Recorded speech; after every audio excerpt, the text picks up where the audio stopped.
Good evening, everybody, and welcome to the forum, the candidate forum for the Hume City Council Jacksons Creek Ward. I'm your moderator, Steve Coughlin, and tonight we'll be asking some viewer or voter questions of the candidates for the Jacksons Creek Ward in the Hume City Council. I'll go through a list of the candidates now. Some have not been able to make it, unfortunately.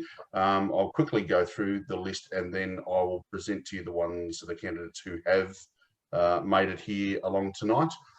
In order on the ballot, we have Bridget Price, John Karajanides, Kylie Martin, Trevor Dance, Stephanie Casey, Anne Potter, Andrew Gould, Jared Bell, Jack Medcraft, Juan Carlos Rodriguez Della, Simon Cotton, Michaela Sagkowitz, and William A. Vale. They're all of the candidates, but we'll take you through now and show you what some of them look like. Here we go. I'll just change my view.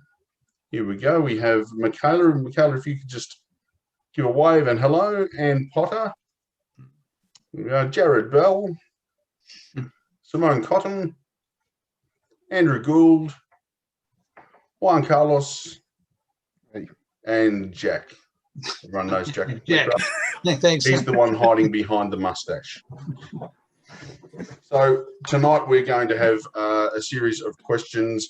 The candidates will have approximately a minute to answer to keep the time down. They'll get a warning at 40 seconds and then I will mute them at 1 minute. So I will ask you to wrap it up fairly quickly once you do get the warning.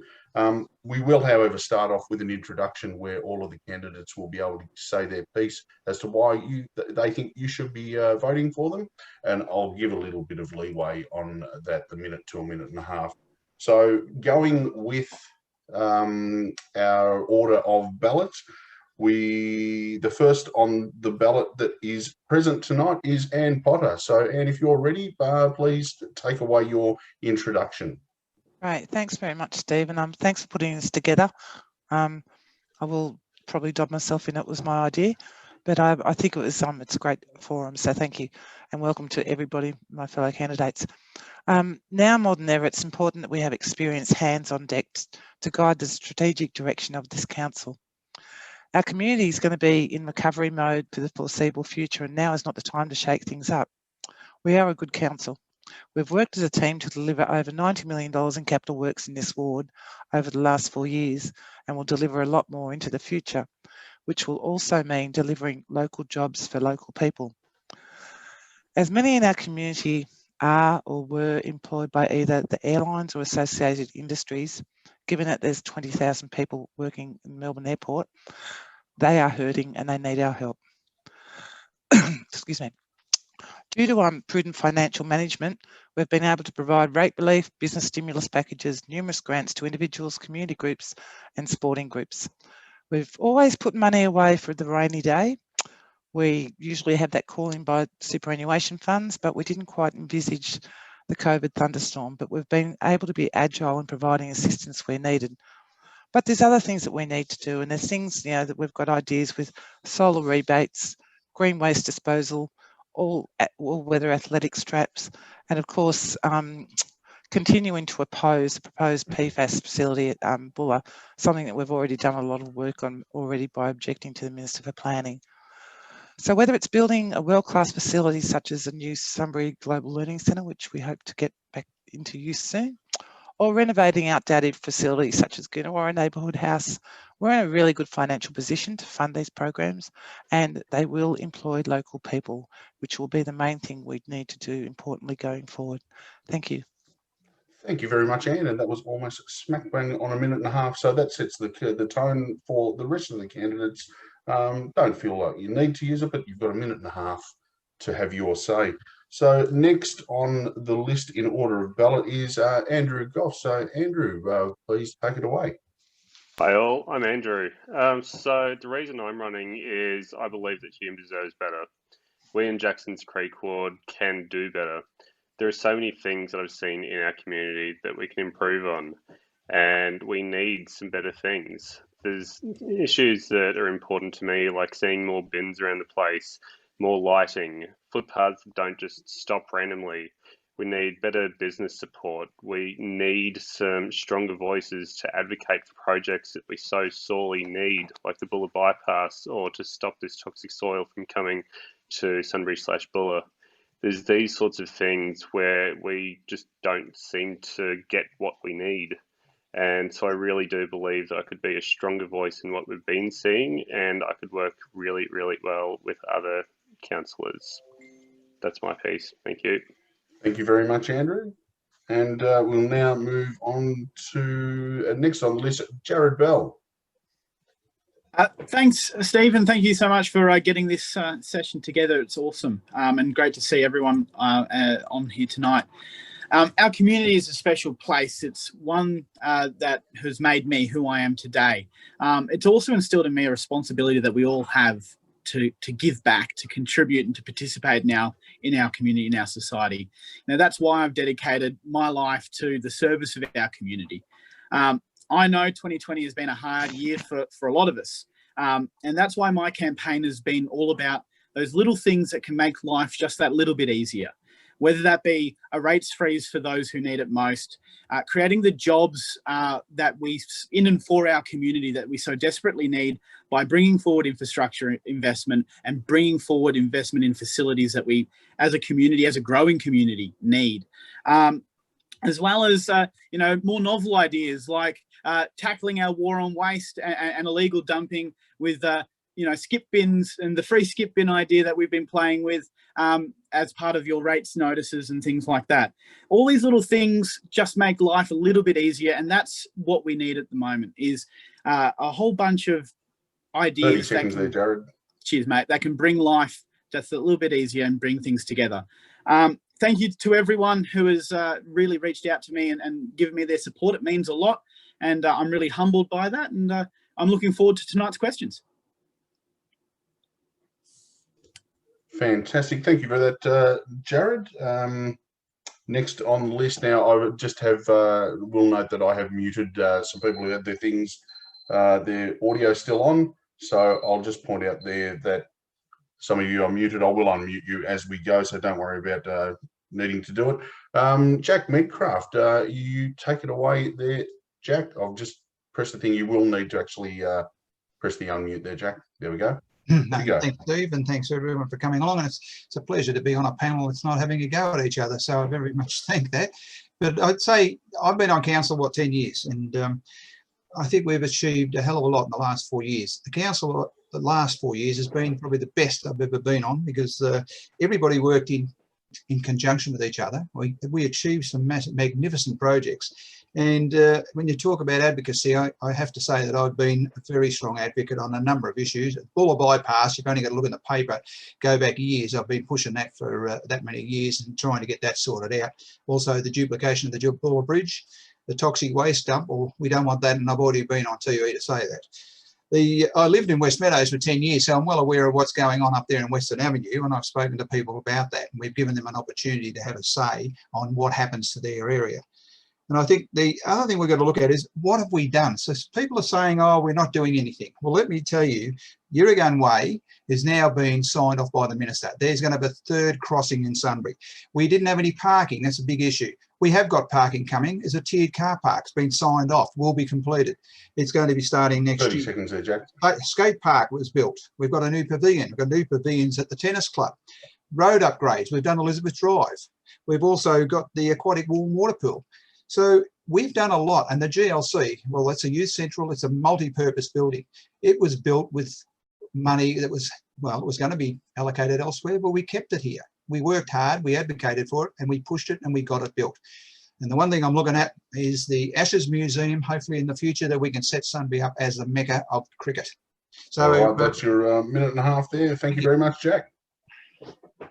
And next we have Juan Carlos Fernandez Della. Take it away. Okay, thank you, Steve. My name is Juan Carlos, and I have lived in Sunbury with my family for the last 18 years. Throughout that time, I have work and volunteer in many community activities, and through that I have come to develop a very good grasp of the community and its needs, particularly in this year where there has been so many challenges. I believe that I can be a strong representative to bring the positive changes that we all need, and also to face the future challenges that this pandemic will bring to us. Thank you. Thank you very much for that. Next on the list, we have Simone Cotton. Thank you so much, and hello everybody. I've lived in Sunbury for almost 2 decades. I've been to school here and I've also worked here in Sunbury. The reason I decided to run for council was because I feel we need some fresh faces and some fresh ideas. My main reason was in regards to mental health and getting more support and awareness around mental health, especially with our youth. And then around COVID, as a tax accountant, I feel like I have the right skill set to help our community recover, especially our small businesses, and connect to one another. Thanks, Steve. Thank you very much for that, Simone. And final cab off the rank is Michaela Sakowitz. Hi, Steve. Thanks for setting this up. It's great, and it's good to be able to put some faces to names with the fellow candidates as well. So my name's Michaela. I'm running for Jacksons Creek Ward in this year's Hume City Council election. I was born in Sunbury and grew up in Sunbury, so I've lived in Sunbury my entire life. I know the areas locally. And one thing that I'm running for is to deliver a headspace for Sunbury, because I know how important mental health is for our youth and our community in general. I suffered from severe depression and severe anxiety when I was 16. So I know firsthand what mental health can do to young people, and of course throughout your entire life. I also understand with COVID-19, we need to start the recovery in Hume. And I plan to do that by boosting jobs, increasing local jobs and employing local people, freezing rates for struggling residents, and a lot more. And I'm happy to be here to advocate and listen to our community and what they need. So I hope I can have your support. Thank you. Thank you very much, Michaela. Well, that's all of our candidates we have here tonight. You've been able to listen to them in their own words as to why you should vote for them. And we'll now move on to some of the questions that have been sent in through the Facebook page, through Messenger. One thing I might do here is the first cab off the rank is going to be a big issue that's currently hitting us. I won't say hitting, that's around here in Sunbury at the moment. I may defer to asking our councillors, the 2 councillors on board, if they wouldn't mind going last in this list, because I'd like to draw out the candidates' thoughts on the matter first, before we hear from the people with an inside knowledge. So the first question is, what is your stance on the high quality taking PFAS soil from the Westgate Tunnel project? And I will ask Andrew to kick that one off, please. Thanks, Steve. So clearly my position is I don't believe that should be coming to Sunbury. Now, the main thing is it hasn't been proven to be safe. There have been some people mentioning that, oh yeah, it'll be okay, the toxic soil isn't that toxic, it'll be fine. There haven't been any big measures that we've been told about that'll prevent it from seeping out into our local environment. The second part is traffic. There's going to be a huge traffic impact, as the Maddox report had suggested. Just unbearable. If we're seeing at least one truck come every 100 seconds, 24 hours a day, that's absolutely absurd. Our infrastructure can't cope with that. So if I am elected, I will do everything I can to keep that away. And if it's showing that we can't keep it away, then we need something to actually help get that through to our community. And that means better roads, and we just can't actually let it through as things stand. Thanks. All right, no worries. Thank you very much for that, Andrew. Now we'll move to Simone. Can I ask your view on the PFAS soil at High Quality? Certainly. So I think most of us are strongly against the PFAS soil being dumped in Bulla/Sunbury. If I was honoured enough to be elected onto council, I'd be throwing all available resources at it to try and stop that from coming to our backyards. If it does unfortunately go ahead, I would like to see us try and put in restrictions on the trucks coming through our towns, how many can come through, timeframes on what days and times that they can come, and also the weight of what's coming through. And I'd also like the EPA to be accountable and have regular reports to have transparency to us in the community to let us know what's in that soil, what's been dumped as well. All right, fantastic. Thank you very much for that, Simone. Next, could I hear from Juan Carlos, please? Okay, thank you. Like the other candidates, I'm opposed to any type of toxic waste to be stored permanently or transitionally in either Bulla or Sunbury. As well, I'm opposed to any traffic that carries that through our streets.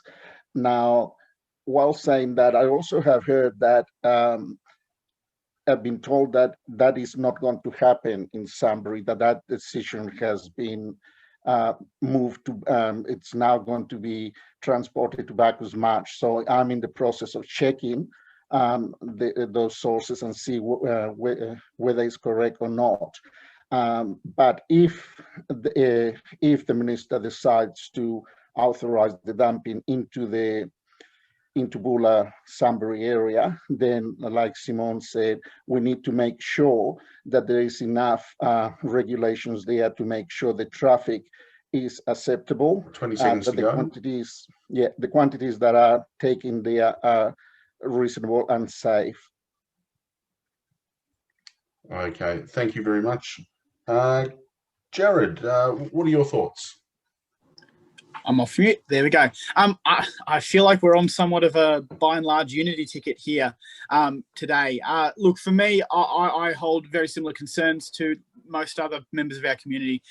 You know, the things that Andrew was talking about, especially around traffic and Sunbury Road, Bulla Bridge, and obviously the logistics of all that is really concerning, as well as you know, the process involved in all of this. I think council's report covers a lot of these issues really well. I, like others have recommended here, I've written to the Minister for Planning expressing my concerns, and I've encouraged others to do the same. And at this stage, the decision sits with him, and that's you know, where we should be directing our efforts, and that's where I've done the same, and I encourage all others to do the same. All right, thank you very much for that, Jared. Can we now move to Michaela? Thanks, Steve. So I am very much like-minded with my fellow candidates. I do oppose the toxic soil being dumped in Sunbury and Bulla tip. Whilst this is a very high important issue for a lot of our residents, it ultimately, the decision sits with our state government. Whilst council can voice our opinions and oppose the soil being dumped, we don't actually get a vote. So whilst it is important, and no way am I saying it isn't, but for the next 4 years, there are about 80 council meetings that are planned, and we need to also focus our attention on other issues that are in our community. So whilst this is important, and if I do get a vote, if successful, being elected, then I would oppose it. But I think we should focus our attention on all things that matter within Jacksons Creek Ward and Hume City Council, and sort of put our efforts where we actually have a decision to make at the decision-making table. All right, thank you very much. Next, Anne, what are your thoughts? Thanks, Steve. Look, there's a lot of community concern regarding the high quality site in Bulla and being granted a permit for the PFAS soil. Council engaged a major law firm, Maddox, to form a submission to the Minister for Planning regarding the future planning scheme amendment. And in essence, we basically saying that we are not in favour in any way of this soil being coming to the 576.50 Sunbury Road site.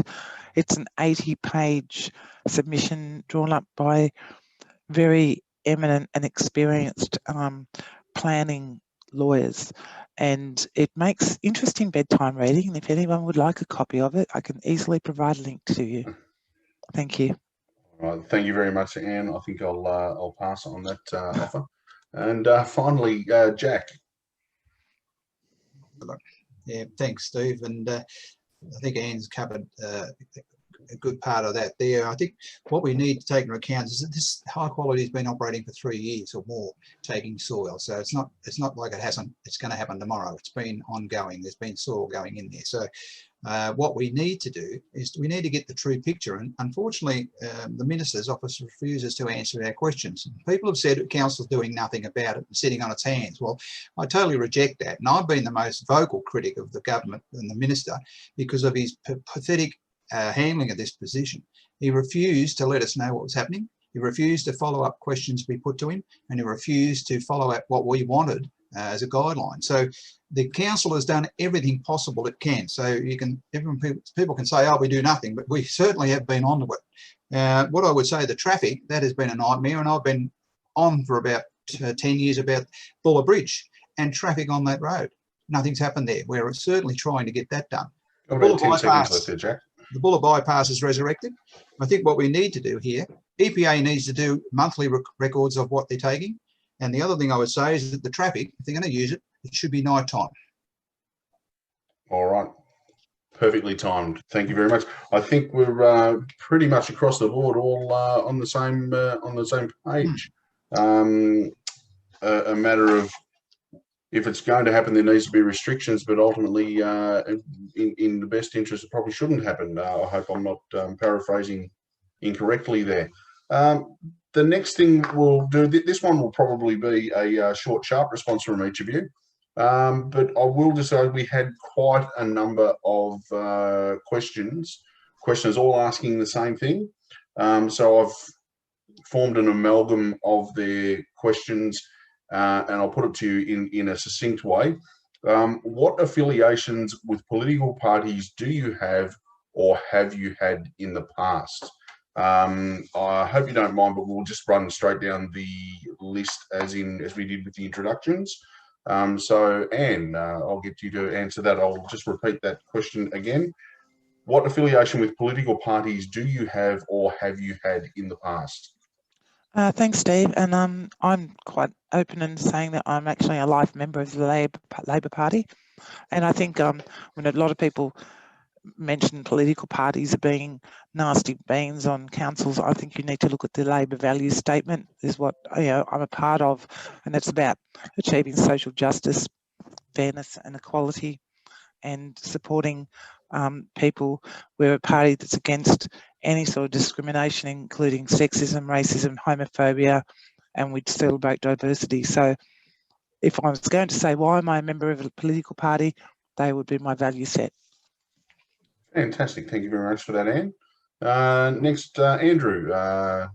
Just let me know if anyone needs me to re-ask the question. But Andrew, if you can, take it away. Thanks, Steve. So I've been a member of the Australian Labor Party for the last 6 years, but I'm running as an independent candidate and fully self-funded. All right, not a problem. Moving on to Jared Bell.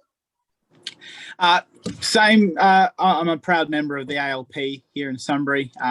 As very similar to what Anne said, my values match the values of the ALP, which is about supporting people, working together as a community to achieve outcomes. I'm a proud member of the ALP, and similar to what Andrew just said, we're all now in this situation running as independent candidates because the party has not endorsed any ALP candidates. However, as I said, I'm proud to wear that badge, definitely. Fantastic. Jack. Hello. I think everybody's aware of where I stand, and I've never been a member of a political party, because I think if you're on council and you're not a member of a party, at least you can ask the questions, and you don't have to worry about the big knobs in town coming back and having a crack at you. So I've always maintained my independence. I was offered an opportunity to join the Palmer Party at one stage, but I declined to take that offer up because it wasn't within the blood, and I wanted to always remain independent. So that's where I stand, and I'll always be an independent, a true independent, not under a guise of, oh, I wish I was an independent. All right, Juan Carlos, take it away. Okay, thank you. Now, I'm running as an independent candidate. I have to say I was a member of the Australian Labor Party for 32 years, but I resigned 4 years ago due to some personal issues. And since then, I haven't been involved with any political parties, and I have been very much an independent. I do have to also say that I'm Josh Bull and Rob Mitchell are personal friends of mine. And I know some people have said that I'm running with the Labor Party because of those associations. That is not correct. I'm independent, and I haven't had any political affiliation with ALP, as I said, for 4 years. Okay, thank you very much for that. Simone. Thank you. I've been pretty open and transparent that I am a member of the Liberal Party. I've been a member for maybe 12 months now, or just coming up to 12 months. However, as Jared and Andrew mentioned, I'm also running as an independent. I'm not being endorsed or financially supported by the party. Okay, fantastic. Thank you. And lastly, Michaela. Thanks, Steve. I am a Labor Party member and have been for 5 years now. I am proud to say that I am, and like my fellow candidates here, I'm also not endorsed or funded or supported by the Victorian Labor Party. I am fully self-funded. Okay then, that one, as I said, is going to be short and sharp, statement of fact. So fantastic. The next question I have is, I'm asking this question because as a Sunbury, or as a lot of people in Sunbury feel as a smaller part of Hume, that there is a perception that we get overlooked sometimes. We need to acknowledge that within Jacksons Creek Ward, there is a smaller part of Jacksons Creek Ward that who rightly or wrongly feel as though they are sometimes forgotten, and that's Tullamarine. I've been contacted by a number of members of the Tullamarine community, not just asking, you know, what are you going to do for Tullamarine? So I'll ask this one question. It says that given the sheer size of Jacksons Creek Ward, how will candidates decide whether to choose a decision that benefits one end of the ward versus the other, i.e. something beneficial for Tullamarine which takes away, or more to the point, doesn't add to Sunbury? So I'll refer to my list here. I might ask Jared to kick that one off. I don't know if I accept the premise of the question, to be brutally honest. I don't think it's an either-or situation. As councillors, we are going to have to be making decisions for the entirety of the city. While we represent a ward, you know, we're still going to have to make decisions for Broadmeadows, for Craigieburn, for Coolaroo and Dallas, and that's also across the entire ward as well. West Meadows, that tiny little bit of Atwood that we have up in Cambridge Gardens as well. So I don't know if I accept the question. You know, the decisions that we're going to have to make will be to the benefit of the city. And I think that's the important distinction that we need to make. What benefits one really does and should benefit all. Fantastic. Thanks for that, Jared. Simone, can I ask you to address that one? Certainly. So thank you for the question. I too have been reached out by a few residents of Tullamarine expressing concerns that they feel that they have been left out. But as Jared said, we are going to be representing all of you, even though we are running for the Jacksons Creek Ward. If I am honoured enough to be elected, I would love to be able to, when safe past COVID, you know, sit down and speak to residents of Tullamarine, Bulla, Sunbury, and hear what they want to have changed or what benefits they want for their communities. And I'm happy to represent them to council to get some of those ideas across. Fantastic. Thank you very much for that, Simone. I'll go now to Jack. Thanks, Steve. Yes, look, people down Tullamarine and West Meadows know me pretty well. I've been involved. I was part of the setting up of the men's shed in Tullamarine, which has been a raging success for everyone down there. It took a few years of lobbying to get it done, but we got it finalised, so that was a win. With regards to all the sports clubs, I had meetings with a number of those clubs over the years, and Tullamarine have had their extensions put on the table. The soccer club and the West Meadows Football Club have also had talks. So I think that they try to have this perception that they're the left outside, but they're not, and they form part of Jacksons Creek Ward. And I just had a conversation today with someone about the Cleanaway tip in West Meadows. And council decided that they would ask the minister to give the people a vote or a talk on what they want. So we didn't vote for what they thought they got voted for. We gave them an option. So yeah, everything's good there. So I'm looking forward to serving those people as much as I did Sunbury. Fantastic. Thank you very much. Michaela, can I ask you to address that one? Yeah. So like Jared and Simon had mentioned, it's not a matter of picking between who we want to give support or resources to, whether it's Sunbury or Tullamarine. It's about providing what is best for Jacksons Creek Ward and the whole of the municipality of Hume. Like Jared said, we are representing the whole of Hume one way or another, although we are running for Jacksons Creek Ward. One of my key issues about the headspace, someone had asked me about why in Sunbury and not Tullamarine. One thing that I did consider was the proximity of surrounding resources and services that were around their area. Sunbury is, and I suppose this can be why some people might feel a little bit left out, the proximity of Tullamarine to their closest one, Glenroy, for example, headspace there. Yep, or Craigieburn. There's links and public transport that connects to those services, whereas Sunbury, we can either go to Bendigo or we can go to the city. There's not anything really linking. So I can understand why people might feel that they are a bit left out. But like Jack also highlighted below, Tullamarine has had funding and support previously, and they'll continue to get that. It's not a matter of choosing who gets what and okay. Not a worry. Thank you very much for that, Simone. Sorry, Michaela. Thanks. Andrew. Thanks, Steve. So, look, I haven't always lived in Sunbury. Until about 4.5 years ago, I was living in Airport West. So I've been outside of Sunbury and right next door to Tullamarine. So I know that, you know, there are many more suburbs around that are really important. I was on Sunday in Tullamarine doing a whole lot of letterbox shopping because I know that Tullamarine exists and it's really important.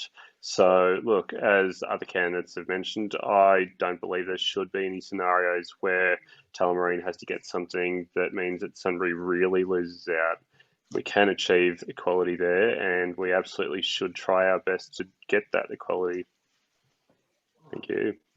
Fantastic. Thanks for that, Andrew. Who will I go to now? I'll go to Juan. Can I please get you to address that one? Okay, thank you.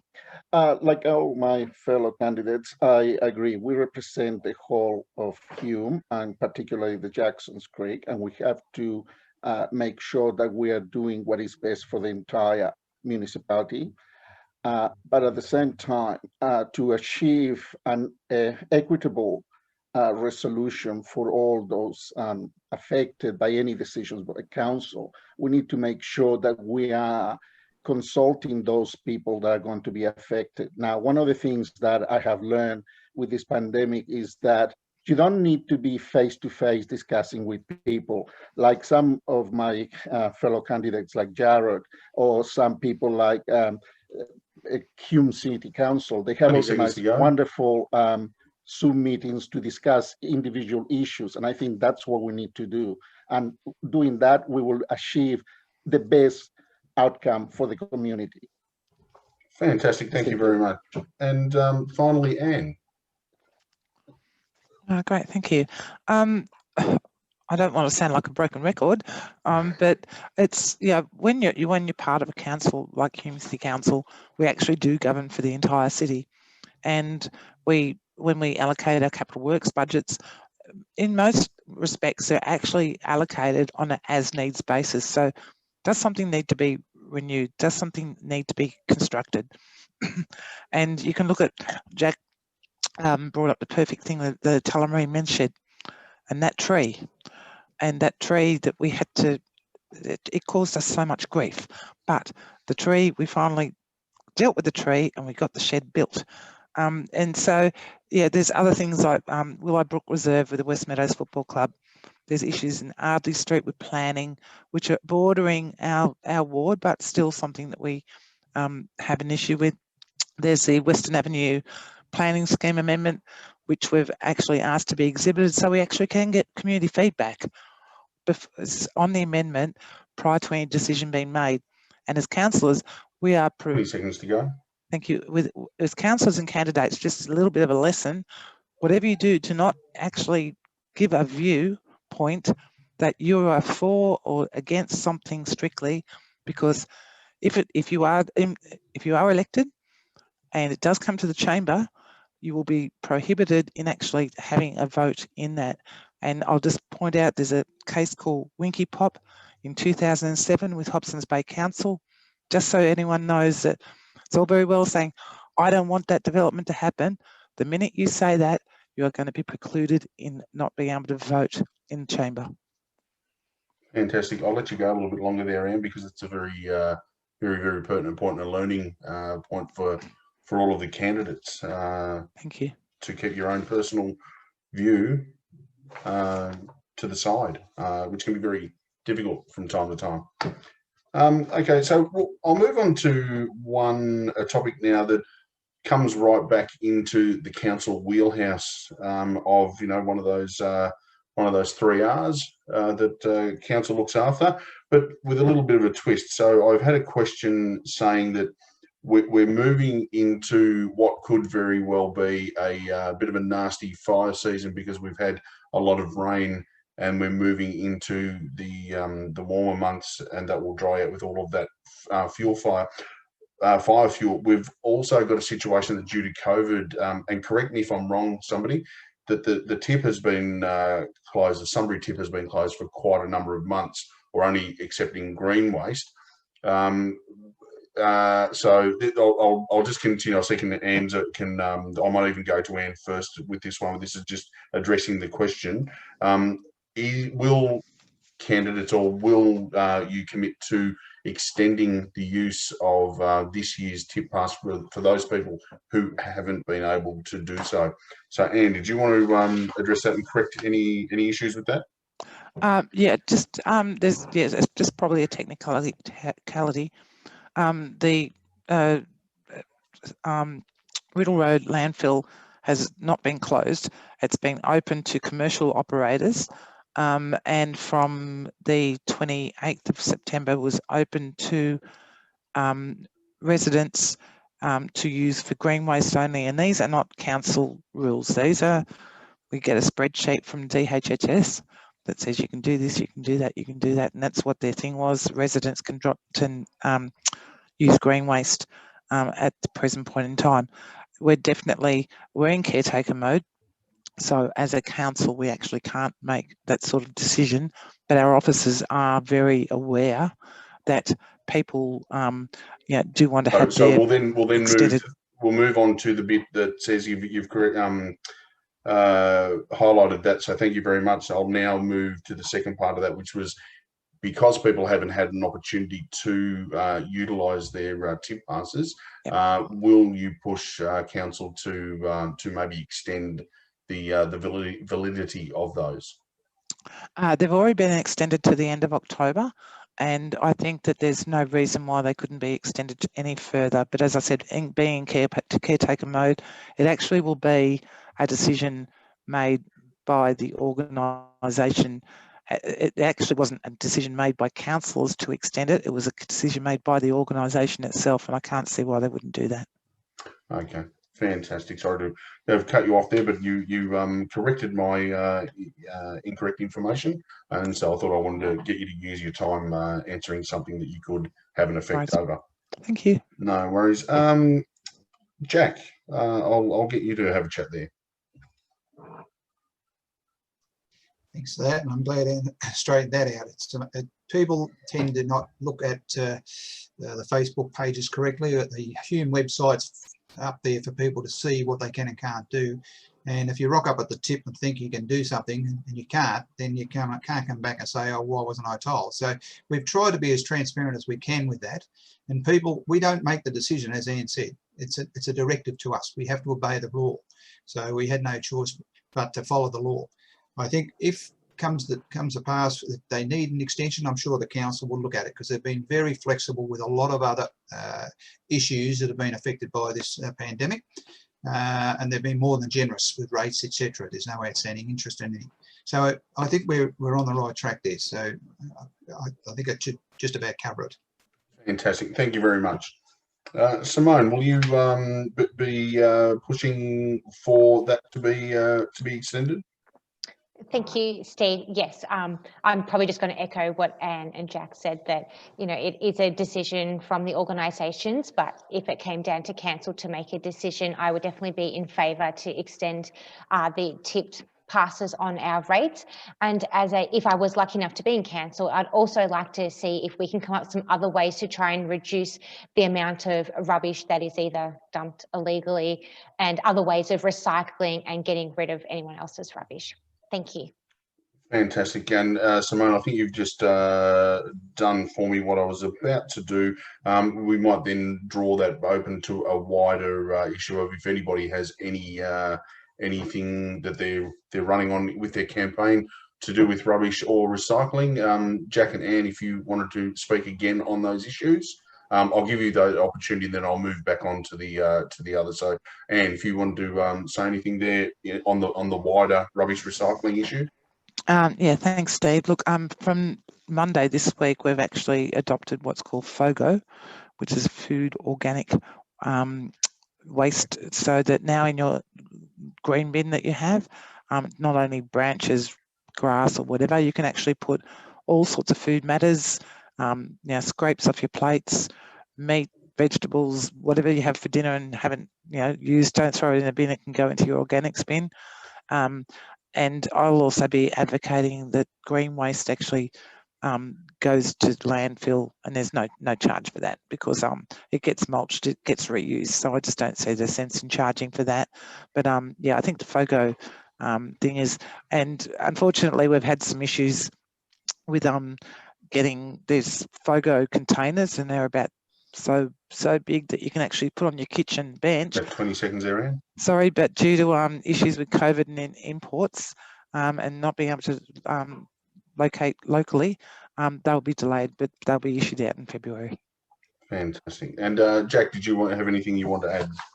I think that, well, I was a waste portfolio holder, and I've worked in the waste industry, and that's a real issue, especially illegal dumping.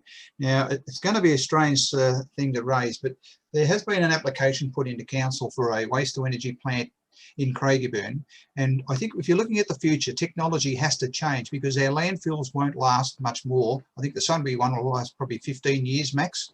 They won't be able to get another tip. You'll need to have a resource that takes waste. And with illegal dumping, if you have a centre where that rubbish can be taken to without a levy, I think you'll find that the illegal dumping would cease. We spend $2 million a year or more cleaning up rubbish that's dumped on the side of the road. That money could be used for a variety of other reasons. So we have to address waste in an overall package and look at what technology is there apart from what we're doing now.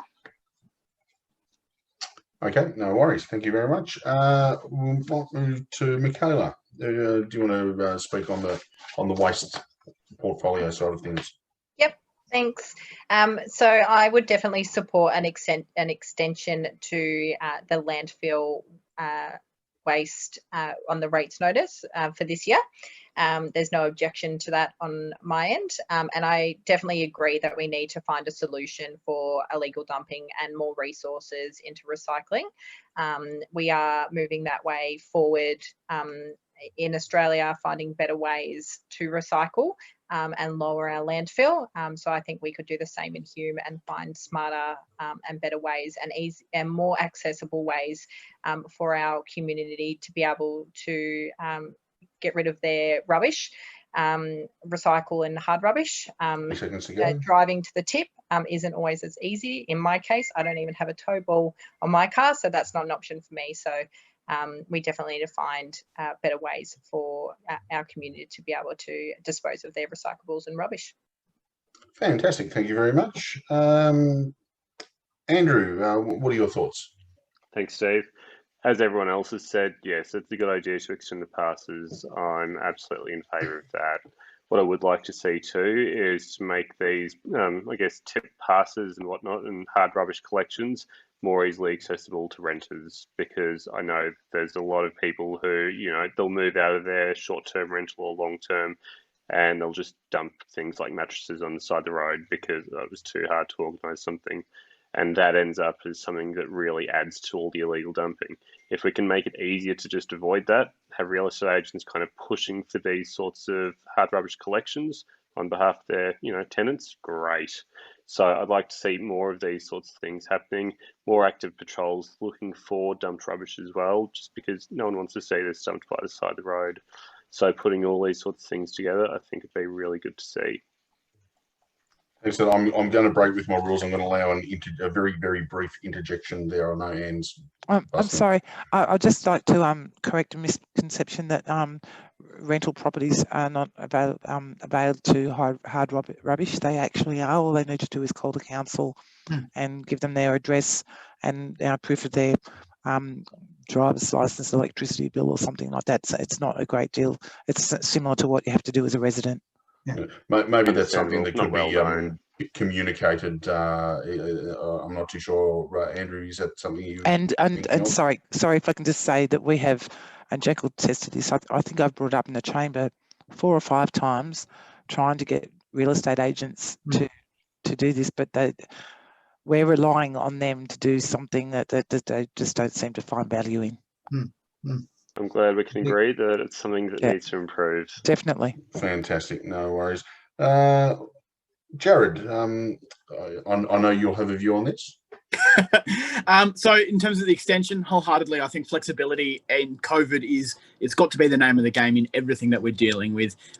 Lives are upended. Let's be flexible, not harsh, and take care of each other that way.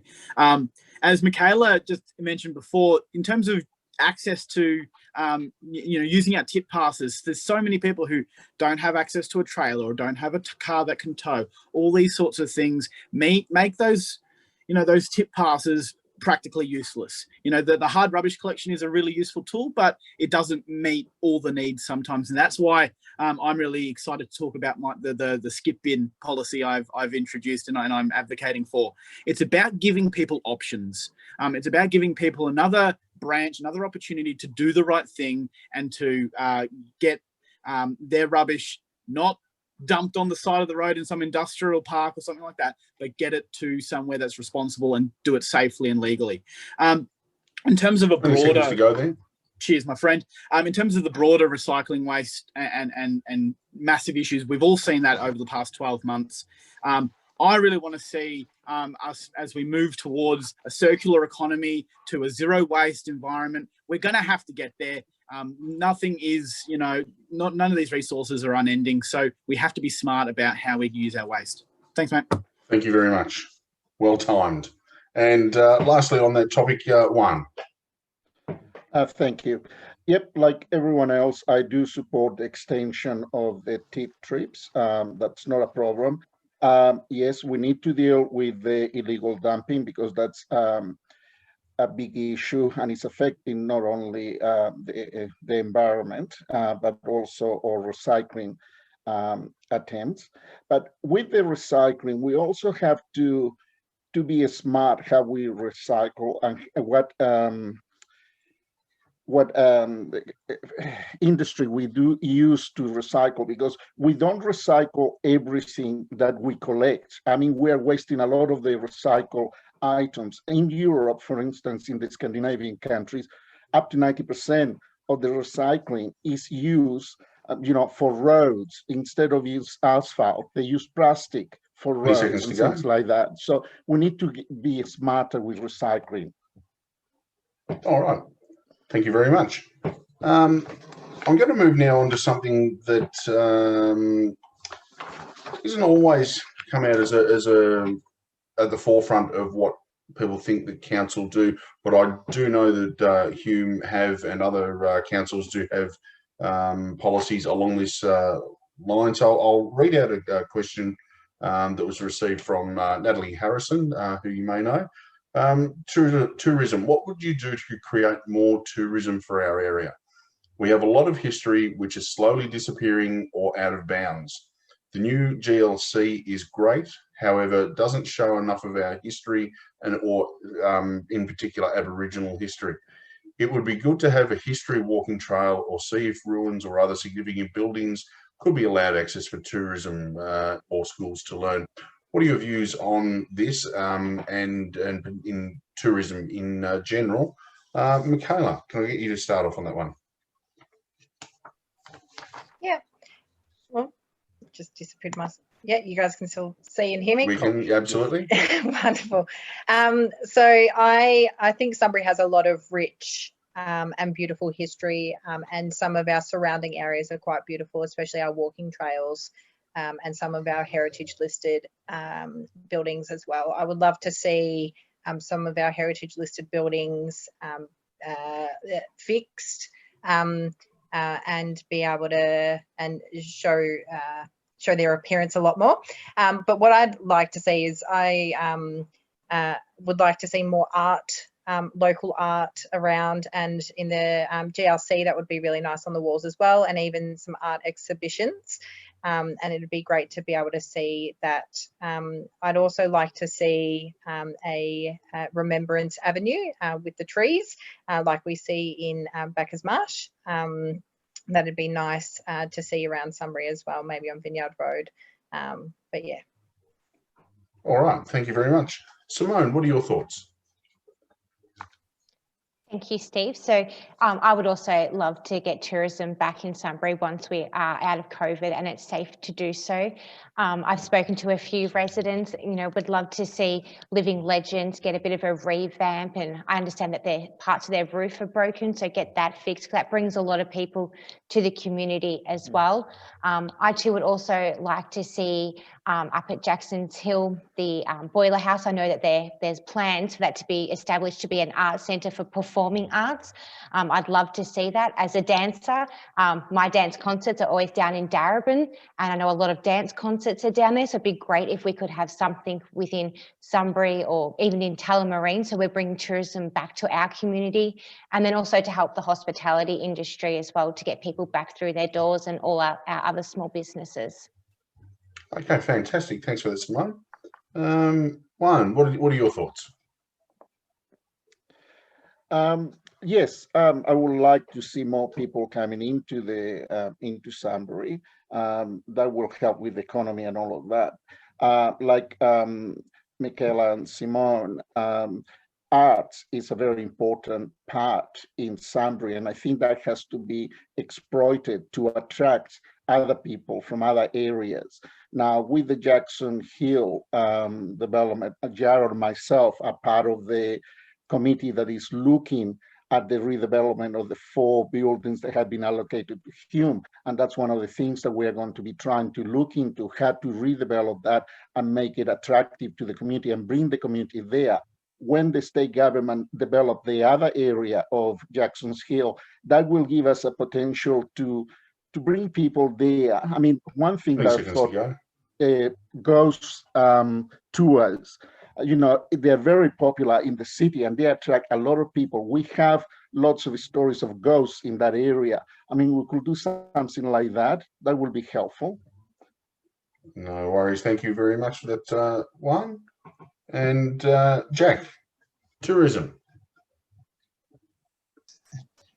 hang on, yeah, we're up. Thanks for that. Look, everyone, I'm well known in trying to push for an Ashes Museum at the courthouse, and committee has been formed. Unfortunately, we had a patron lined up, Dean Jones, and unfortunately that's fallen down. So I've already addressed the issue and contacted Merv Hughes to see if he'd be willing to join as a patron of the Ashes Museum, which I think the birthplace of the Ashes is Sunbury. That's something that's never been pushed. I mean, we've tried, we've had games there, but it's never, ever taken off. We're, 12 minutes from the airport. English fans do not know that this is where it started, and that the potential for getting international tourism is fantastic. Also, because of my Aboriginal heritage, when I did discuss this with Villawood, I asked them if they would look at a cultural centre for Aboriginal history and dancing in the area of the back of Rupertswood, where the rings are. There's an area there that could be utilised to have an Aboriginal cultural centre as a tourist attraction for painting and 20 seconds to go. So those two areas are really interested me. Rupertswood Mansion, we've spoken to them with the Ashes Museum. I hope to get that back on the thing as a tourist, as we can go there. Unfortunately, it's been taken over as an office building, which is an damn shame, but we might be able to work with them to get the Ashes Museum connected. All right, no worries. There's your minute there on that one, Jack. Thank you very much. Jared. G'day. So in terms of the tourism side of things, 100%, you know, our diverse and rich Indigenous and sporting history is something that we should definitely be celebrating and taking advantage of as much as we can. For me as well, it's about our geographic location. We're the gateway to the Macedon Ranges. That is something that we should be working with Macedon Ranges Shire and really celebrating, you know, the amazing connection between our two communities. The fact that now this may have changed, but I'm pretty sure we're the closest wine region to metropolitan Melbourne as well. That is a fantastic thing to be taking advantage of as well. But for me, it's all about events. My history is with Sunbury Festival. I'm a past president. I've been with Sunbury Festival for 10 years. Our events are what bring people to Sunbury, whether that's Street Life, Sunfest, or new events that we haven't even thought of yet. If we want to celebrate Sunbury, celebrate the amazing things that we have, and then bring people in, it's our events that do that, and absolutely support those and expand those. Fantastic. Thanks for that, Jared. Andrew, what are your thoughts on tourism in the wider realm? Thanks, Steve.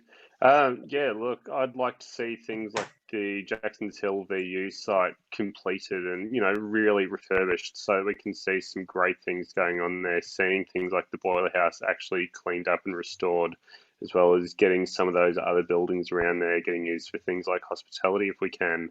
I'd like to see things like the earth rings made a little bit more accessible and obvious, because they're very, very easy to miss if you don't know exactly where they are.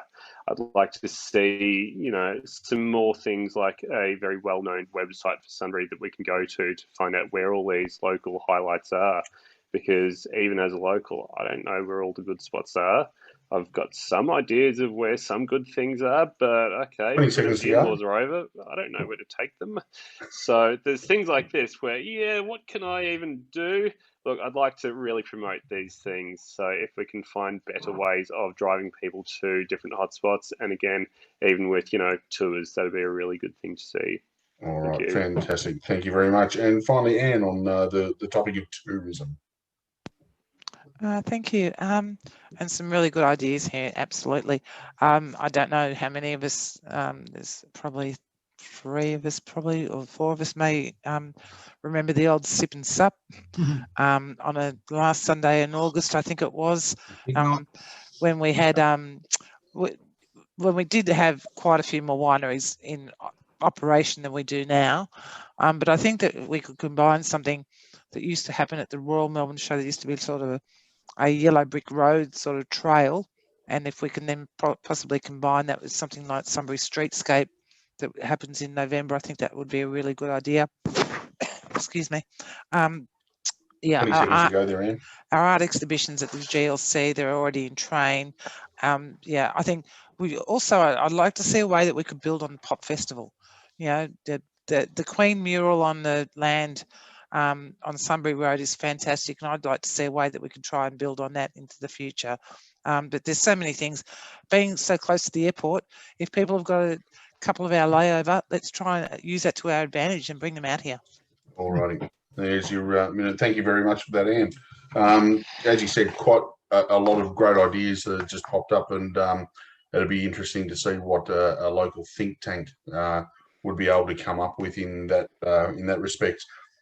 Moving on, we'll make this our last question for this evening. There are plenty more, but everyone has committed to answering the rest of the questions. I'll send to them, and they'll simply give me a written reply, which will then be posted on the forum Facebook page.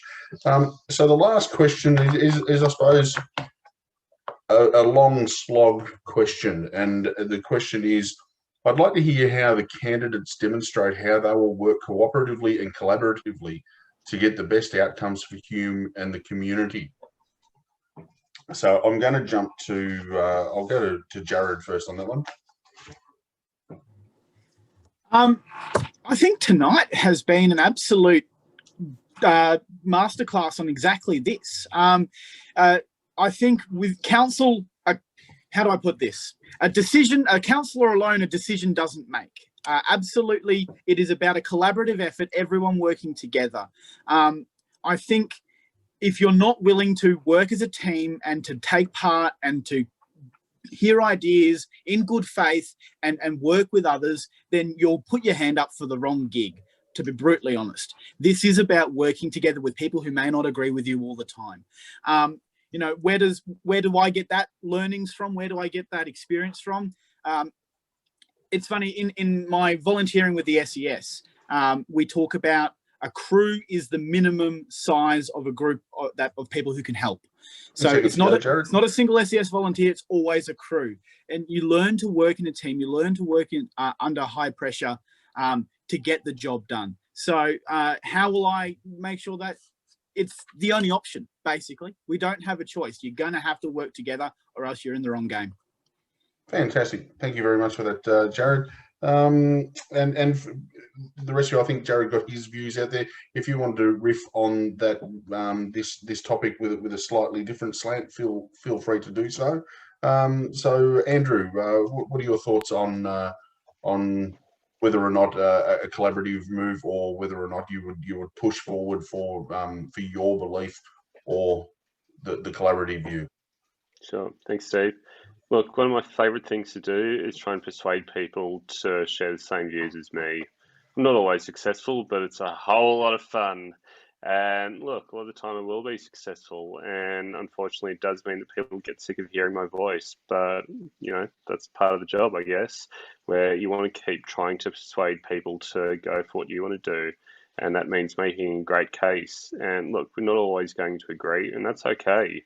But look, as long as all the people get elected are there for the right reasons, because they genuinely want to improve Hume, and that's the main thing. And look, that's exactly why I'm running. I want to improve Hume, and we'll always find ways to do exactly that. Thank you. All right. Thank you very much for that, Andrew. Simone. Thank you, Steve. And I'm probably just going to echo a little bit what Andrew and Jared have said, but, you know, I believe that we do need to be, whoever's elected will need to be a team.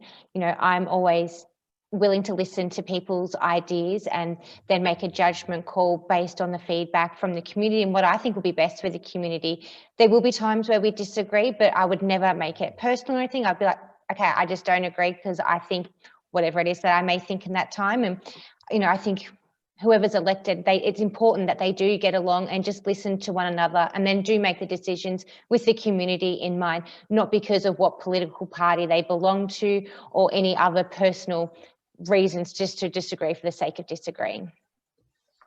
All right, fantastic. Thanks for that, Simone. Juan, what's your view on the collaborative process? I strongly believe that you have to be willing to work with whoever is elected to council, particularly those in your ward, because without their support, you're not going to succeed with anything. If you have something that you want to push, you need to have the support of all the councillors. And Jared and I belong to the Sunfest, and that committee is a mixture of different people with different things. We have Labour members, Liberal members, some Greens, some people out there, you know, but we all work cooperatively. We listen to each other. We respect each other. We don't abuse. If anyone gets abusive, they are reminded, you need to stop it, otherwise you are going to be out. And that's the thing. You cannot succeed. 20 seconds to go. Something has worked like that for a long time, and that's why it has existed for so long, 40 years or more. So you need to work as a team. Fantastic. Thank you very much. I'll go to Michaela.